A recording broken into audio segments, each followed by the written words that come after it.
सबसे पहले आप सभी को सिविल सेवा दिवस की बहुत बहुत शुभकामनाएं। बहुत दिनों बाद हमारा एक नियमित 3 मिनट प्रोग्राम होता था, लेकिन अब एग्ज़ाम बहुत पास है, इसलिए वो शेड्यूल बंद हो गया है। तो हमारे बीच में सर भी डीएवी पीजी कॉलेज के पूर्व प्राचार्य रहे हैं, सक्सेना सर हमारे बीच उपस्थित हैं, और आप सब भी आज यहाँ पर अपना समय दे रहे हैं। तो जैसा कि आप सब जानते हैं कि 21 अप्रैल है आज, और 21 अप्रैल 2006 से भारत में सिविल सेवा दिवस के रूप में मनाया जाता है।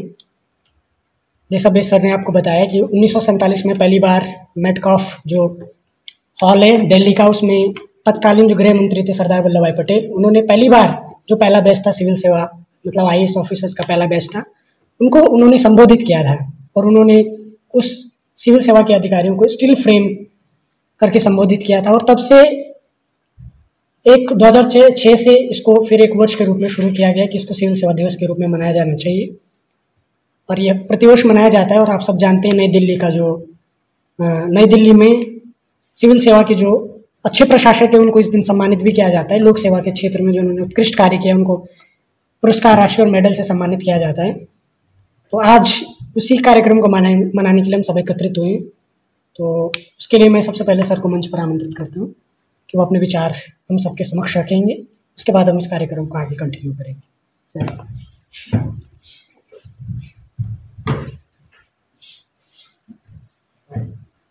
हम लोग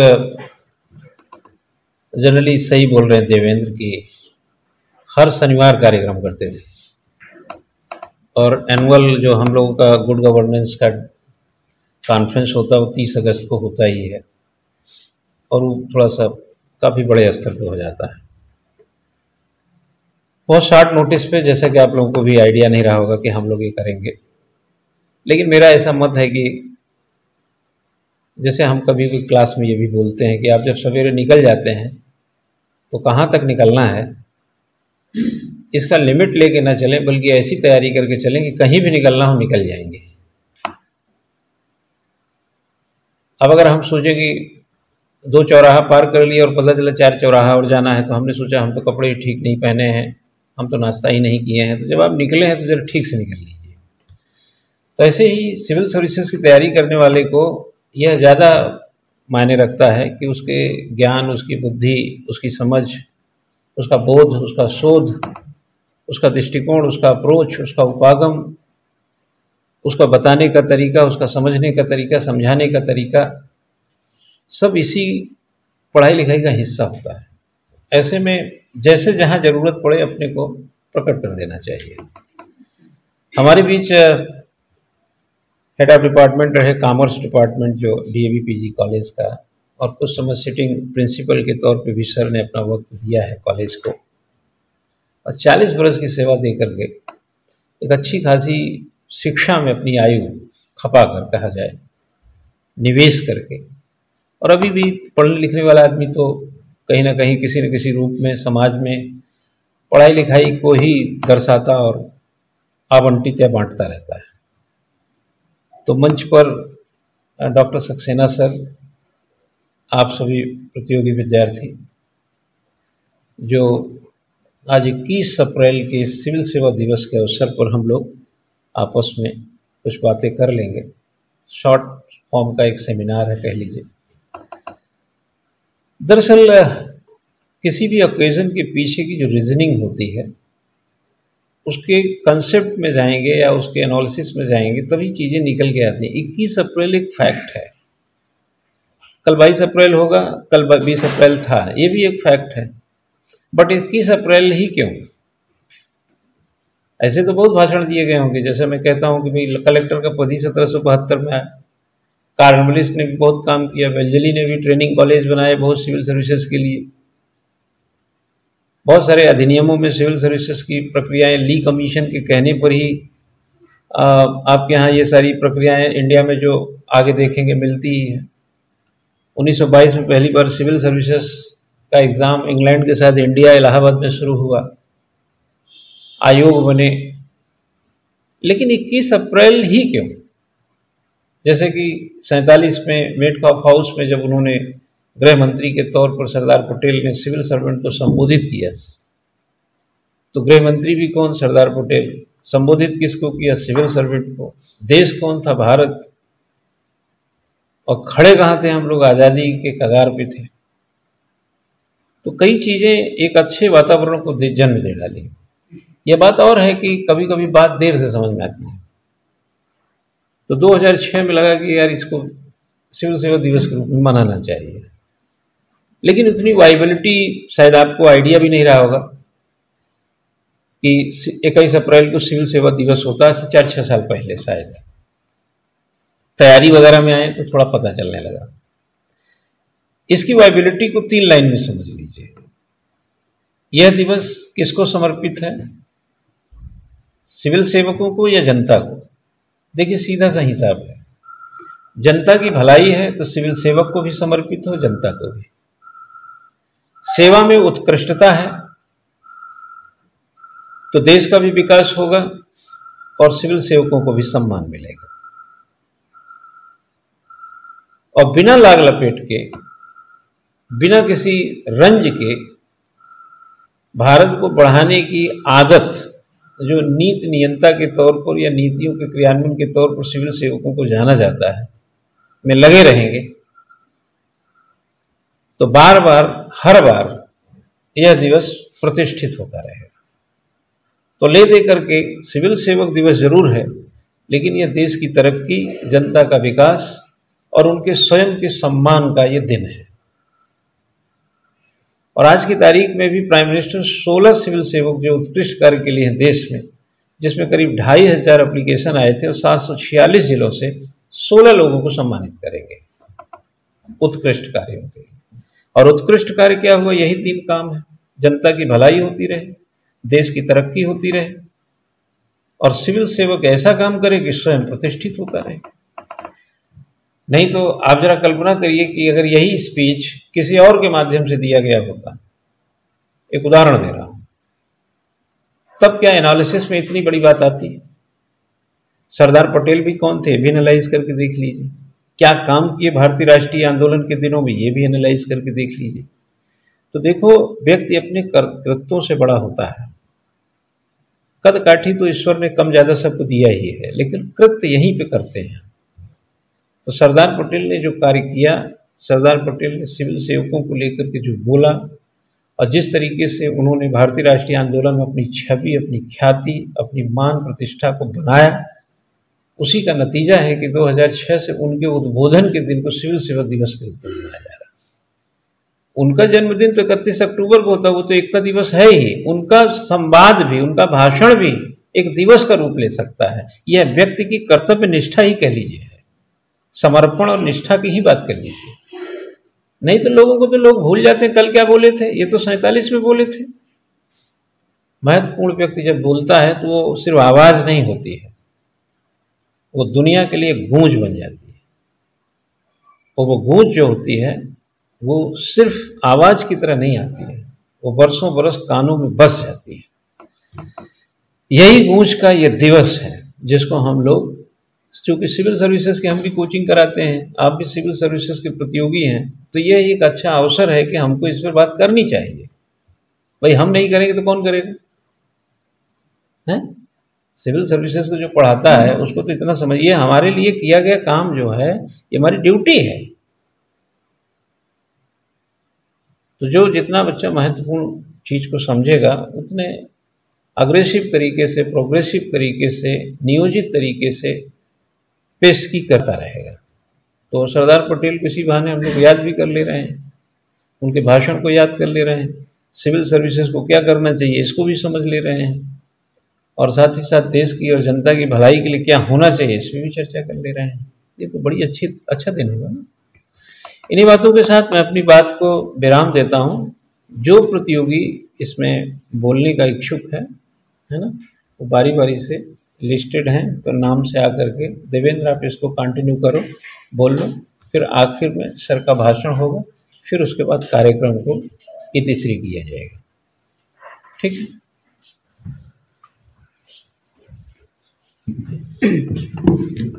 बहुत बहुत धन्यवाद सर। अब हम इसको शुरू करते हैं। इसमें से सबसे पहले मैं खुशी चौहान को मंच पर आमंत्रित करता हूँ। कि सिविल सेवा दिवस के अवसर पर अपने विचार हम सबके समक्ष रखें। A very warm good morning to all of you, respected sir and students.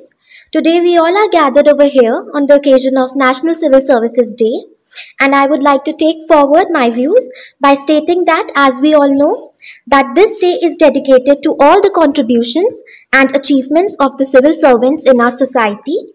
Civil servants, as we all know, are the backbone of our society and works tirelessly to provide essential services and for the smooth functioning of our government.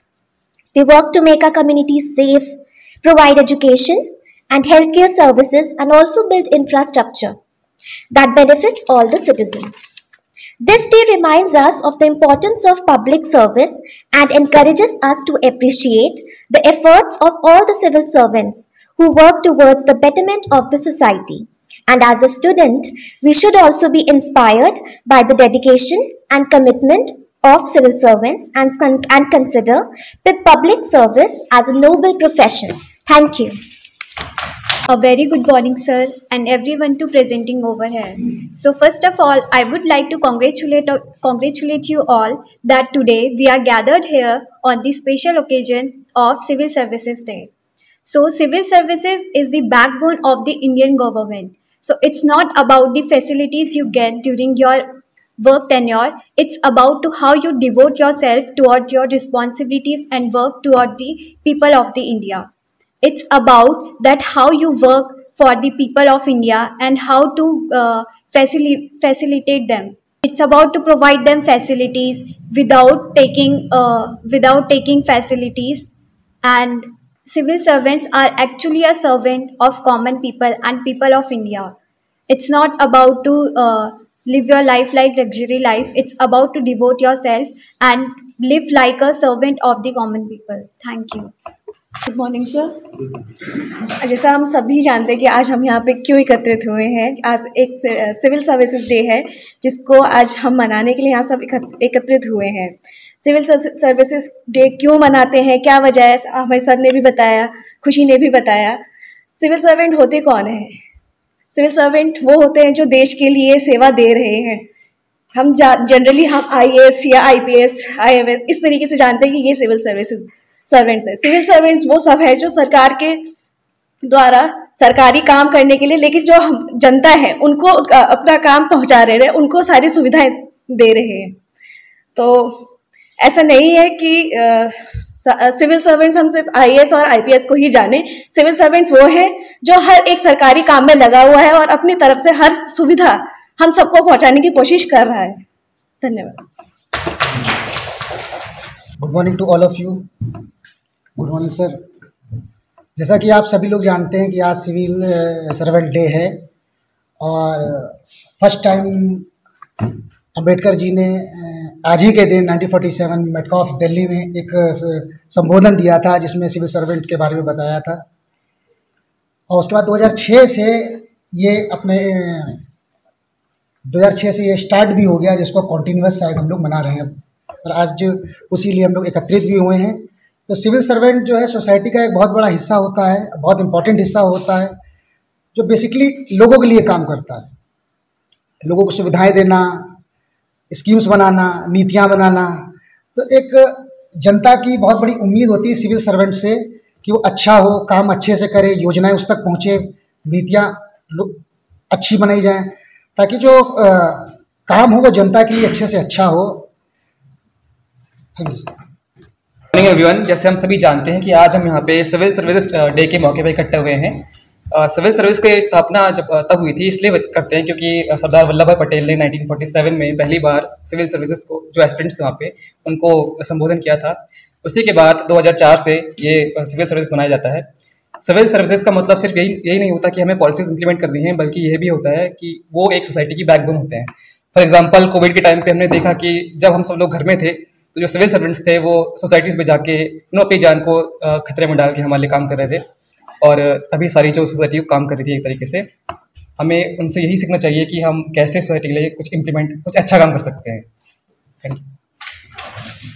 अभी तक थोड़ा बहुत जो भी जानकारी आई, पहले दोस्त तो यही है कि इसका रीज़न क्या था। रीज़न ये था कि 1947 से जो एक स्पीच दी सरदार वल्लभ भाई, चूँकि सरदार वल्लभ भाई पटेल की स्पीच को ही क्यों लिया जाता है, क्योंकि आप सब जानते हैं कि सिविल सेवा को एक मतलब सिविल सेवा था अंग्रेजों के टाइम से थी, लेकिन आज़ादी के बाद से भी उसको कंटिन्यू रखा जाए, उसमें उनकी बहुत बड़ी भूमिका थी उस समय के जो गृह मंत्री थे। दूसरी बात आप सब जानते हैं कि अगर इसकी शुरुआत देखें तो 1854 से लेकर इसकी इंडिया में, वैसे ब्रिटिशर्स तो वैसे भी चाहते नहीं थे कि भारत में, क्योंकि सिविल सेवा एक प्रतिष्ठित पद होता है तब भी और आज भी, तो प्रतिष्ठित पद पर किसी भारतीय को बैठाना बिल्कुल नहीं चाहते थे। लेकिन 1854 से शुरुआत हुई, 57 फिर मैकाले की रिपोर्ट आई, उसमें फिर एक कॉम्पिटिशन रखा गया कि इसको जो मतलब एक पहले तो अपने हिसाब से उन्होंने रख दिया कि ये सिविल सर्वेंट है, लेकिन फिर एक हेल्दी कंपटीशन के हिसाब से कि जो योग्य है उनको सिविल सेवा के रूप में लाया जाए, इसकी शुरुआत हुई। तो एज का आपने देखा होगा, पहले 19 साल एज होती थी इसकी, अंग्रेजों के टाइम में 19 साल तक ही आप सिविल सेवा की परीक्षा दे सकते थे। फिर इसको धीरे धीरे बढ़ाया गया, आज आप देख रहे हैं 2023 में 32 साल तक, और रिजर्वेशन के हिसाब से देखा जाए तो 35 साल या उससे भी ज़्यादा तक ये एज है सिविल सेवा के, एक सिविल सेवक बनने की। अगर इसका इतिहास है कि किस तरीके से ये बना है। 1922 में पहले क्या होता है, इंग्लैंड में इसकी परीक्षा होती थी, और परीक्षा पूरी तरीके से अंग्रेजी में होती थी, लेकिन कुछ भारतीयों के प्रयास से इसको फिर भारत में आयोजित किया गया, क्योंकि यहाँ से इंग्लैंड जाना और परीक्षा देना है अपने आप में बहुत बड़ी चुनौती। पहले तो परीक्षा चुनौती थी, फिर यहाँ से इंग्लैंड जाना और बड़ी चुनौती थी, लेकिन कुछ ऐसे भी भारतीय हुए जैसे सत्येंद्रनाथ टैगोर थे जिन्होंने इस चुनौती को पार करके इंग्लैंड में जाकर के परीक्षा पास की। लेकिन बाद में जब 1922 में इलाहाबाद में पहली बार इसमें सेंटर बना, और धीरे धीरे फिर ब्रिटिशर्स की संख्या कम हो गई, फिर भारतीयों की संख्या इसमें बढ़ती गई, और फिर आज़ादी के बाद में इस सिविल सेवा को आगे कंटिन्यू रखा जाना चाहिए, नहीं रखना चाहिए, इस पर भी बड़ी बहस थी। लेकिन सरदार वल्लभ भाई पटेल जैसे लोगों के प्रयासों से इसको फिर अलग तरीके से एक IAS, जिसको हम इंडियन एडमिनिस्ट्रेटिव ऑफिसर बोलते हैं, और IPS इंडियन पुलिस सर्विस, ये दो जो ऑल इंडिया सर्विसेज हैं इस समय, उसको एक IFS भी, लेकिन उसको बाद में बनाया गया था। शुरुआत में ये दो ही सर्विसेज थी, बाकी जैसे IFS और भी सर्विसेज उनको हम सेंट्रल सर्विसेज में उसको कैटेगरी रखते हैं, जैसे आप सर्विसेज का कैटेगराइजेशन करें। तो एक रोल की बात करें तो सिविल सर्विसेज का जो सेंट्रल का सबसे बड़ा जो सेक्रेटरी होता है, चीफ सेक्रेटरी होता है केंद्रीय जो, और स्टेट में अगर बात करें तो कैबिनेट सेक्रेटरी से लेकर एक डिस्ट्रिक्ट में जब हम डिसेंट्रलाइजेशन ऑफ गवर्नेंस की जब हम बात करते हैं, तो एक डिस्ट्रिक्ट के लेवल पर एक ऑफिसर के रूप में डिस्ट्रिक्ट मजिस्ट्रेट ही वो आदमी है, एक डिस्ट्रिक्ट मजिस्ट्रेट जो कि जब हम डिसेंट्रलाइजेशन ऑफ पावर्स की बात करते हैं, मतलब ग्रामीण उत्थान की बात करते हैं या पंचायती राज सिस्टम की बात करते हैं, तो वही ऑफिसर्स हैं जो पंचायती राज सिस्टम को सीधे सीधे डील करते हैं। जब हमारा कॉन्स्टिट्यूशन बना 1950 में, तो आर्टिकल 40 में पंचायती राज व्यवस्था रखा गया, तो उसके बाद 73rd 74th कॉन्स्टिट्यूशनल अमेंडमेंट से उसको कॉन्स्टिट्यूशनल रूप दिया गया। तो उसको सीधे इम्प्लीमेंट अगर कोई करता है तो एक सिविल सर्वेंट होता है। तो एक पॉलिसी मेकर से लेकर के उसको इम्प्लीमेंट करवाने तक का पूरा जो रोल रहता है वो एक सिविल सेवक का रहता है। इसका मतलब एक नागरिक से, क्योंकि पॉलिटिकल सिस्टम एक पॉलिसी मेकर होता है, लेकिन उसको सही तरीके से इम्प्लीमेंट करना, अपने मस्तिष्क का सही इस्तेमाल करता है, लोगों की लाइफ को बेटर करने का काम। जैसे हम अगर इसके काम को करते हैं तो एडमिनिस्ट्रेटिव जो वर्क होते हैं, गांव में डेवलपमेंट का काम करना, सिंचाई की सुविधाएं लाना, पानी की व्यवस्थाएं करना, गांव तक सड़कें बनाना। सरकार ने एक पॉलिसी ला दी कि प्रधानमंत्री ग्राम सड़क योजना के तहत लोगों जो गांव है उनको सड़कों से जोड़ा जाएगा, लेकिन उनको वास्तव में इम्प्लीमेंट करवाना एक सिविल सेवक का रोल रहता है। तो इसीलिए 2006 से शुरुआत हुई कि जो सिविल सेवक वास्तव में अपनी भूमिकाओं को अच्छे से अदा कर रहे हैं, वास्तव में लोगों के जीवन स्तर को सुधार रहे हैं, लोगों की लाइफ, जो लोगों की खाद्यान्न से लेकर के जो गरीब लोग हैं उनमें जैसे पब्लिक डिस्ट्रीब्यूशन सिस्टम रहता है, उसमें भी एक सिविल सेवक का ही रोल रहता है कि सरकार की तरफ से जो भी चीजें आ रही हैं उनको लोगों तक पहुंचाया जाए, लोगों को लोग जो गरीब है उन तक खाद्यान्न पहुंचाया जाए। तो ओवरऑल अगर देखा जाए तो लोगों, मतलब एक पब्लिक की, क्योंकि 142 करोड़ अभी UN का डेटा आगे हम लोग कंफर्म हो गया कि इंडिया नंबर 1 कंट्री बन गई, तो इतनी बड़ी जनसंख्या को डील करना कितना चुनौतीपूर्ण कार्य है। तो जो सिविल सेवक इस भूमिका को बहुत अच्छे से अदा कर रहे हैं उनको सम्मानित करना वास्तव में बहुत अच्छा काम और करना चाहिए। तो सरकार आज के ही दिन जो दिल्ली का विज्ञान भवन है उसमें उनको सम्मानित किया जाता है, ताकि और भी जो सिविल सेवक है एक उस मतलब जो उनकी वास्तविक जो काम है उसको पहचान सके। इन सब बातों के साथ मैं अपनी बात को खत्म करता हूँ और सर को मंच पर आमंत्रित करता हूँ कि हम सबका मार्गदर्शन करें। धन्यवाद। सबसे पहले तो आपके लिए शुभकामनाएं कि आप भी एक दिन PCS में सक्सेसफुल हों और जो टॉपिक पे हम डिस्कस कर रहे हैं उसमें एक रोल खुद बन के पीसीएस ऑफिसर आप प्ले करें, आईएएस भी बन जाए। हाँ बिल्कुल। जैसे आपको बताया गया, जैसा आप जानते हैं कि जैसे वल्लभ भाई पटेल या दूसरे लोगों ने भी कहा कि सिविल सर्विसेज क्या है, स्टील फ्रेम है। ये जरूरी नहीं कि इंडिया, किसी भी कंट्री में जो भी गवर्नमेंट होती है, गवर्नमेंट में होते हैं बहुत से डिपार्टमेंट्स को चलाएगा कौन? You may appoint someone as minister, लेकिन मिनिस्टर जो है एक बता सकता है हमें ये करना है पॉलिसी। सवाल ये है उसको डिटेल फ्रेम करना। That is the work of bureaucrats. जो फ्रेम है उसको इम्प्लीमेंट करने पे भी वही काम करेगा।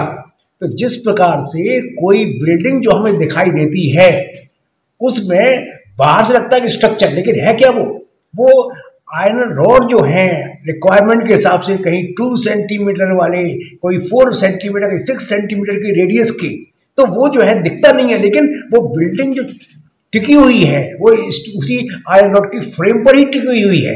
जो देखने में लगता है ना कि इवन 100 स्टोरी बिल्डिंग हो, सब में उसी का कमाल होता है, बाहर से दिखता है लेकिन है भाई। तो उसी प्रकार से किसी भी कंट्री में जो गवर्नमेंट होती है उसे फंक्शन करना पड़ता है डिफरेंट डिपार्टमेंट से। डिपार्टमेंट के जो हेड्स हैं और उनके अंदर सब हेड्स हैं, उनके नीचे चले जाओ तो वो सब कौन है? वो यही होते हैं अपने सिविल सर्वेंट्स। अब अपना अपना स्टैंडर्ड है। If we are talking about the state level तो हम प्रोविंशियल लेवल पे हम आप पीछे सुन लेते हैं। अगर हमें ऑल इंडिया पे चाहिए तो वो भी होता है। और इसमें ये भी होता है कि एक लेवल के बाद, एक कॉम्पिटेंस के बाद स्टेट लेवल का ऑफिसर ही may be promoted to all India level also. तो इसका मतलब ये है कि सिविल सर्विसेज जो है वो किसी भी कंट्री की बैकबोन नहीं, मैं तो सर्विस वही हैं। यू में हैव बीजेपी गवर्नमेंट और कांग्रेस गवर्नमेंट और कम्युनिस्ट गवर्नमेंट, कोई भी आए, they may come and go but bureaucracy will go on forever. Minister आपके जो है, जो आईएएस पीसीएस हैं, they are not going removed, they will continue till their services, और unless incompetence is proved against them तभी उनको हटा सकते हैं, वरना वो अपने रिटायरमेंट तक काम करेंगे। उन्हें इससे कोई मतलब नहीं, कोई गवर्नमेंट, वो तो they will have to follow the instructions given by their bosses. अब वो कांग्रेस का है, वो कहेगा तो उसको भी इंप्लीमेंट करेंगे। तो जितना उनका कॉम्पिटेंस लेवल होगा उसी के हिसाब से कंट्री आगे तरक्की करेगा।